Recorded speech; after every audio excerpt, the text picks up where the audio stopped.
And I'm sitting here with my man, L. Simpson. How you doing, sir? I'm doing good, sir. How are you? I'm doing well. So this is the Get Noticed podcast. This is where we like to have great conversations with area business individuals, organization leaders, community leaders, just anybody in the space, either of creativity or business or management or the educational institution. And you, sir, you fall into a couple of those different categories. Right, right.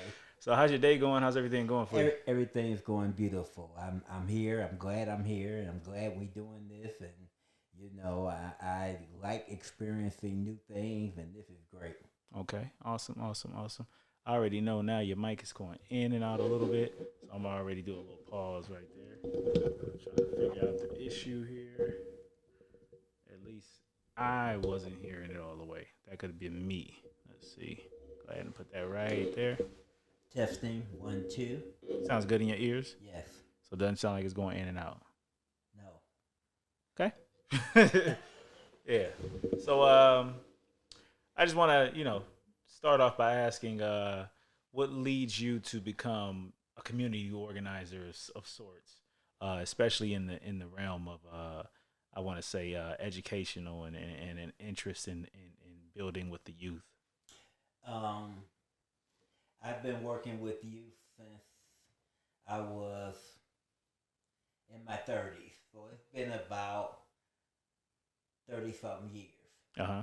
And I've always found myself teaching young adults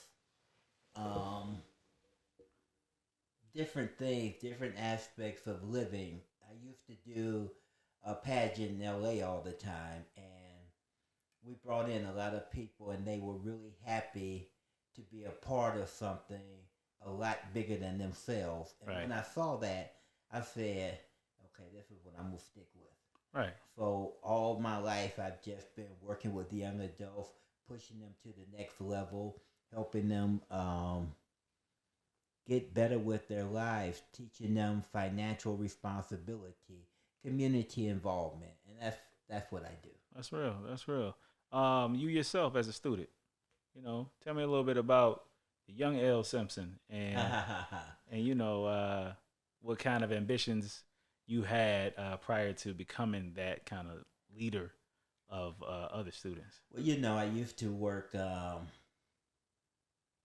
for the government. I worked on the JPL Project Magellan with the head project scientist. So I thought that was going to be the direction that I would go into. Mm-hmm. And when I started doing various events, I said, well, they asked me to do an event there for their Nationals Day. And it went off so well, I said, well, maybe this is what I want to do. Okay.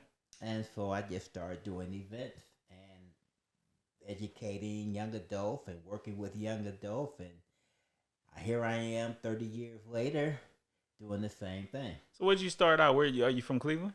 I'm originally from Cleveland. Mm-hmm. I left Cleveland in '86. I moved to Los Angeles blind. Uh-huh. And I lived in LA for 30 years. So when you say blind, you just went there. I just, they showed on TV. I was living somewhere, and they showed on TV. Sunshine, blue skies. Uh-huh. $99 one way. Wow. And at that time, you could call the airline, and they would hold you a ticket. Okay. So I called them up. I said, how long can you hold the ticket? They said 24 hours. Uh-huh. I said, hold me a ticket. Uh-huh. They held me a ticket. I put much clothes as I could in 2 suitcases, and I left. That's bold. That's a bold move. Well, I've been bold all my life. So, yeah. No regrets there, like, with the LA and made your way. You know what I mean? Things happen, but that's what you learn from. Right. But yeah, I just went, and so if I got there, I had enough money for 2 days. Oh, yeah. No, yeah. Okay. Yeah, So I got off running, and at that time, you could stay at the Y. As long as you have a state license. So I called the Y. They said, yeah, $22 a night. Well, by the time I got to the Y, I had $50. Oh, wow. So I paid for the room for that night. And I told the guy, hey, man, that, hold my luggage for me, till I get my surroundings. And so he said, okay. So I went out, started talking to people, and this guy, first day, told me, he says, "You're not from here, are you?" I said, "No." He said, "I said, how you know?" He said, "Because you talk to people." Right, right. That's that Midwestern kind of like value. And, I always argue with people Cleveland is kind of East Coast Midwest, but still. It's cool. I Yeah. mean, Buffalo is a couple hours Right, away. right. And just the borderline of being an East Coast state Right, is just what, 60 right, minutes right. east. So we're a little different than, like, let's say somewhere in Indiana or Or something like that. Illinois, yeah. Illinois, but we Right, still have those Midwestern kind of value. It creeps in. It's a little bit more inviting than a New Yorker, right, right. and definitely not as, like, I can't even tell you about LA culture, but I hear things. Oh, it's Yeah, off the chain. yeah, It really is off the yeah. chain. If I would advise anyone today not to go. Uh, well, is I from '86 to now is there have been booms in other towns and other places, so people make the decision and go in droves. Right. Houston's like one of the big places Yes. now, and Yes. yeah, man. So you come back to Cleveland Right. and you immediately work in what field, or is it based off of what you did with the engineering and No, yeah. I came here and I knew I wanted to do this. My eventual goal is to build a school Uh huh. for us. Um, I'm a Garveyite. Right. I'm aware of Garveyites, Marcus Garvey's ideology Yes, and yes. and So principle knowledge. that's what my whole nonprofit is based upon. Pass me that for a minute. Thank you. So Garveyite, Yes. and that's profound, especially we're coming at the century mark of Marcus Garvey's time and impact Yes. and influence, Yes. and I think that there is a resurgence Oh yes. of Yes. that sense of being, that sense of knowledge of self. Exactly. Yeah. Exactly. Well, he was a student of Booker T. Washington. Right. And so Booker T was the one who said nobody's coming to rescue us. Right. We have to do it ourselves. Real. That's real. That's real. And that's what he took on and Right. started. That's where I think the UNIA is still around Mm-hmm. through his son, Right. United Negro Improvement Association. Really. Yeah. And that's just where I want to flow at. I think we can build our own. Right. Now, let me ask you this. Who introduced you to the teachings and influence of Marcus Garvey? Was it through school or was it through, parenting or? Just getting knowledge. Yeah. Yeah, just getting knowledge. My mother was very big here in the city of Cleveland. She was one of the first women that ran nightclubs here back in the day. Okay. So the entertainment part of my life, I think, came from her and her teachings. Uh-huh. All the big nightclubs here back in the day, she ran. Oh, really? Yeah, What's your mother's name? Evelyn Elston. Okay. And she ran Jamaica Breeze, East Town Motel, Majestic that's way before you was even thought of. And that's where I think that foundation for me came from. And like I say, I love being around young adults. I'm always inspiring them. Uh-huh. And I just see it as something fun to do. Right. And for you, because to have that propelling mindset to nobody's coming to save us, we have to do for ourselves. That's an innate kind of, like, you couldn't stop with that forward thinking if you wanted to. No. Yeah. No. Right. I eat it, sleep it, drink it. Yeah. It's just in me. That's right. So I mean, the Youth Empowering Society. You know what I mean? Any predecessors to that? Any programs that you maybe had before we talk about YES? No, it's just basically. Well, I used to do the Miss Black World LA Beauty and Modeling Pageant, which was a really big event in LA. Okay. A lot of celebrities and a lot of people that I worked with. And like I say, I just, I'll tell you one of the instances. I worked for a bank in LA, and there was a young lady in there, and she dressed immaculately from head to toe. I mean, designer suits, shoes, makeup, hair, but her nails were raggedy, and that was a pet peeve of mine. So I wasn't her boss. Didn't know her, none of that. So for about 2 weeks, I looked at this lady. I couldn't take it no more. I said, "Come here." I said, "I'm not your boss. I'm not trying to be rude." I said, "But I just want to tell you, you dressed immaculately. You look lovely." Mm-hmm. "Oh, thank you." I said, "But your nails is messed up." And she looked at me. She said, I just don't. I said, "Hold on." I said, "There's nothing wrong." I said, "You do have time. You get your suit. Every day you come in here with a different suit on. Right. So you getting your suits clean. Your shoes, whoever you taking them to is taking a good care of them. Your makeup, you buying the top notch makeup. You're getting your hair done." I said, "But your nails are raggedy." Yeah. And I said, either wear polish on them or don't. You don't necessarily have to have polish. Mm-hmm. She said, "Okay." Well, time went on. 5 years passed. I'm downtown LA, and someone's screaming. Well, LA, somebody screaming. That's natural, normal. That's natural, right? Hey. And so it gets closer to me. Hey, hey, and it's closer. So finally, I turn around to look, and this lady runs up to me and takes her hand and does this in my face. This is 5 years later. Right. She ain't you left that impression. I left that impression. Wow. And that was 5. She said, "Thank you." Wow. Because I mean, sometimes it just takes somebody to tell you. Is that the root of that story? Yes. Is that the moral of it? That's the moral of the story. Yeah. Sometimes you correction is. That's it. Yeah. That's it. In a nice way, like I said, right. I didn't go in there, blah blah blah. Hey. And you know what you did is you also told her everything that she's doing right. Exactly. Before you kind of just pointed out one thing that needs maybe she should look into doing something with that.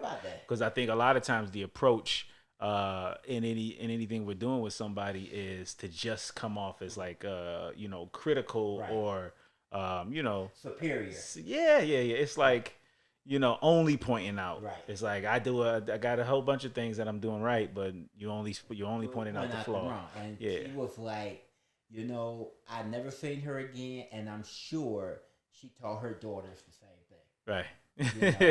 Well, that's a fascinating story. Yeah. That's a great story, I think, for anybody to kind of just use going forward and to you never know what you can spark and wake somebody up about. Know. And it's something that's maybe as surface as appearance, but it stood out as an observation. I mean, 5 years later, she remembered me. Right.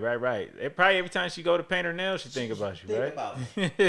Every time her daughter goes and gets her nails done, she thinks about me. That's something, man. So you're back and you're working with the youth, and what do you think is some of the most impactful, things you can say or do to inspire a young person, But before you even answer that, let me know what targeted youth you guys are specifically looking to help. We want to do 18 to 24. We did have some 16-year-olds in our last class. I'm open to anybody. I want to bring in I got a cousin that's about 11, the smartest young business. Her whole family is business people. So it's in her DNA. And Royale is the best young hustler. So I want to be able to start eventually a junior. Okay. And take it even younger, because the younger we can start them, right. The more we can instill in them to be better persons, as they're growing up, and give them an insight as to what it's going to take to get to the next level. But 18 to 24, that pocket, why is that so important, do you think? Some people look at 18 to 24 and say you're on your own. And that's what they do. That's what they do. There are programs out here for children. There are programs out here for senior citizens. Right. However, that group right there, everyone is saying just what you said. Right. You're on your own. But it's not always the case. It's not It's the case. quite often not the case. Right. Yeah. I speak to, in my daily activities, I speak to young adults every day. And I had a young man tell me, he said, Mr. Simpson, I'm 21 years old. I don't know what I'm doing with my life. Mm. And the school system is not. I had another young lady in the car, and she says, I said, well, what grade you in? She says, 11th grade. I said, well, what elective are you taking? What's an elective? Right. This is, That's an, this yeah. is an 11th Yeah. grader. Who's not informing her of what an elective is? Exactly. You know what I'm saying? Who's failing her? Right. Cuz That's where she needs to be starting at. Right. Right. And I said, well, what do you take in school? She said, all the students take 8 classes a day. I said, why do you take them? Because they told us to. This is our next generation. Right. Right. And that's what they do. They're taking them, stamp, get out of here. Stamp, get out of here. Stamp, get out of here. Can you count? Don't worry about it. Stamp, get out of here. But they're kind of passing them along. Just Pass through. Pass through. Yeah. So you guys are trying to, stand in that space, kind of, and bring the future to them. I want to one day have a robotic factory in the middle of the hood. Okay. That's my goal. Right. Right. Bring technology that we don't get a chance to be a part of. Because they just count us off. Right. Right. And how do you feel about that? How do you feel about, I know that's probably a long-winded question and answer, but just succinctly, you being somebody with a self-dependent mindset, being a Garveyite, being somebody who definitely looks at life through observation, what can be fixed. I think even your example of how you can observe something and see where something needs to be fixed. Right. How do you combat just a overarching society of passing kids along and overlooking kids, and what do you think? How do you feel that YES can help turn that tide? Because we can bring new ideas, new technology, freshness to what they're not getting. Every day they do the same thing. Everybody out there got on a pair of sweats and a hoodie, and they just passing each day. Nobody's studying anything.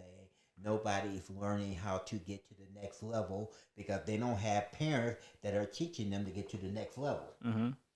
And that's kind of like even just a sign of the times, where a lot of parenting values and practices are starting to, I want to say, erode.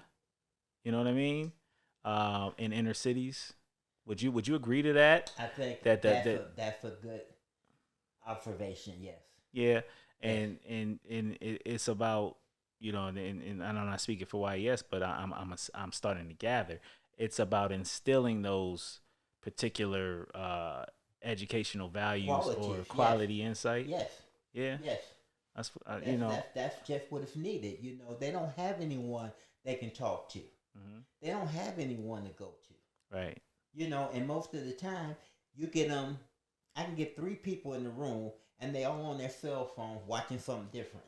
Mm-hmm. That's confusion. Right. And that's what all of this, stuff out here is for, to keep you confused. Right. So I know you're saying that a lot of these school systems are failing the kids, and you guys having an agenda to correct that.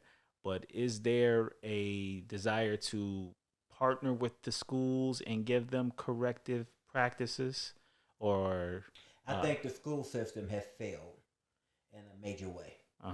And I don't think it's going to be fixed because the politics. I just read an article where they said that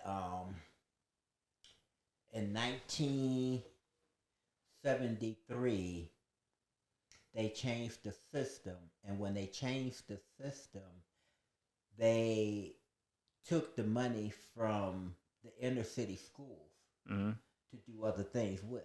Mm. So that meant that the students weren't getting the newest educational tools, and we still aren't getting the newest educational tools. Right. One of the things I want to bring to the forefront is doing some classes in virtual reality. Right. I want to bring in some robotics. I want to bring in, you know, like cars. Well, 20 years from now, nobody's gonna know how to work on a car. Right. True. If not now. If not now, right? If not now, they're self driving. Exactly. They have a lot. A lot. My car is a 22. It's got so much. I still don't know what all my car does. Exactly. More computer than it is, Yes. mechanical nowadays. Right. Right. And so I want to, in Life Skills University, which is going to be the name of the school, these are the labs that I want to have in the school. I don't want, I had a guy in my car who said, I gave him my card, told him what I was doing. He said, "Oh yeah, my buddy does this. He teaches carpentry and electrical." I said, "Well, that's good for right now." Right. But the future says they're building houses 3D printers, Right. prefabricated houses. Uh-huh. They're not going to need nails and hammer in the future. Right. And he argued with me and got mad and slammed my door. Just went off. But that's the future. That's the old mentality versus the new mentality. The old mentality doesn't want to open itself up to Any change. Yeah. Right. Right. As I would say that you have an open and youthful mind at heart to always accept that the future is coming. Oh, it's here. Yeah. It's here. Uh-huh. We're living in that future now. Right. And you have to. That's like a Bob Dylan lyric.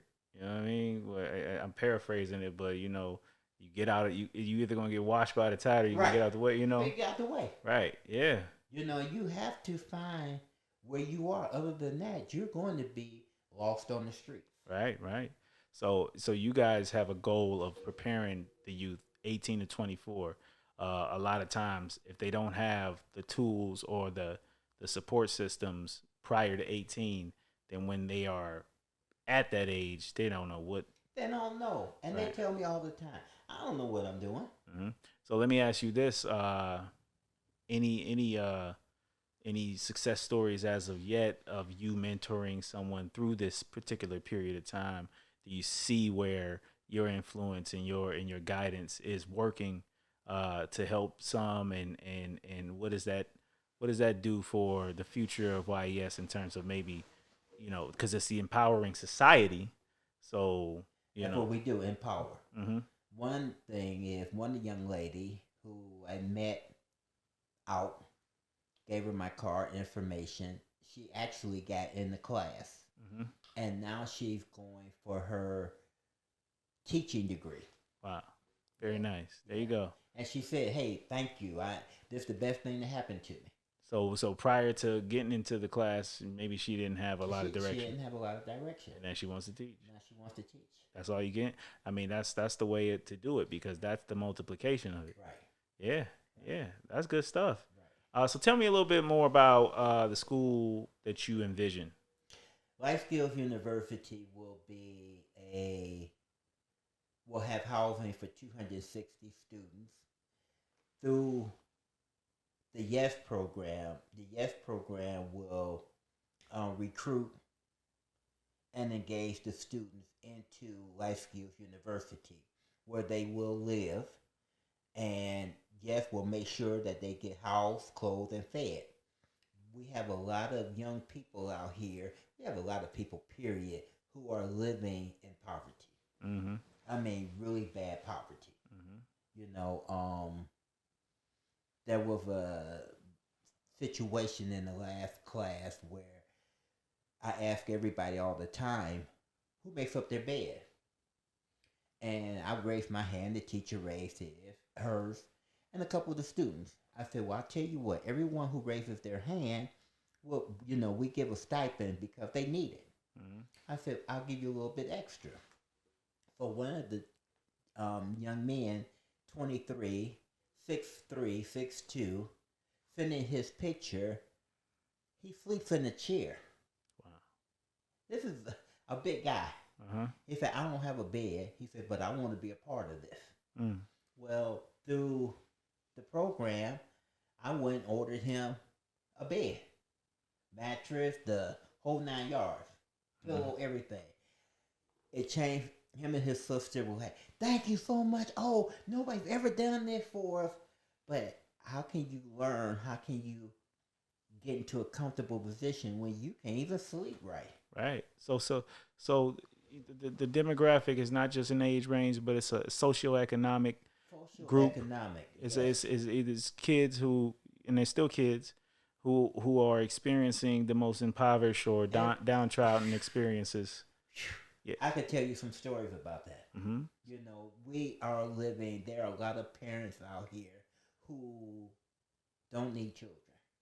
And they don't know how to raise children because they came in at that end of the period where parents were working hard and going to make a better life for their children, which they did, but it also made them lazy. You know, there is a lot of the studies to that. Like Right. the one generation is phenomenal, the other suffers, and Right. that kind of deal. Right. And that's where we are, you know. So they came along and they had babies. Didn't nobody tell them how to take care of a baby. And now they're angry because they've had this baby out of various reasons, you know, and now that it's here, they don't want it. You know what I found fascinating? I sense your observation through everything, and I sense a critique, but it's not a chastised critique. You're just stating what it is, and then you're trying to stand in the space and help. Yes. That's phenomenal, sir. Yes. You know, Yes. you're just, you're. So let me ask you this, because Life Skills University, all right, plural, Life Skills University. Correct. It seems like a great hybrid college That's experience. exactly what it is. So that is the Youth Empowering Society. Mr. L. Simpson, I want to thank you for joining us here to just further spread the message of your organization. It's Launcharts Media, Launcharts Network, Get Noticed. And, I want to chat with you again very soon. Oh, most But, definitely. most definitely, thank you for coming and talking. I want to thank you for this opportunity to be able to reach other people and to help grow this organization. I want everybody to be a Garveyite. I want everybody to know who Marcus Aurelius Garvey was. Thank you for continuing that legacy as well. I feel like more people will be enlightened on the horizon. And go out there, y'all, and explore, research, learn more about not only Marcus Garvey and his legacy, but learn more about L. Simpson, what he's doing in the community, and YES, the Youth Empowering Society. It's Launch Arts Media, Get Noticed.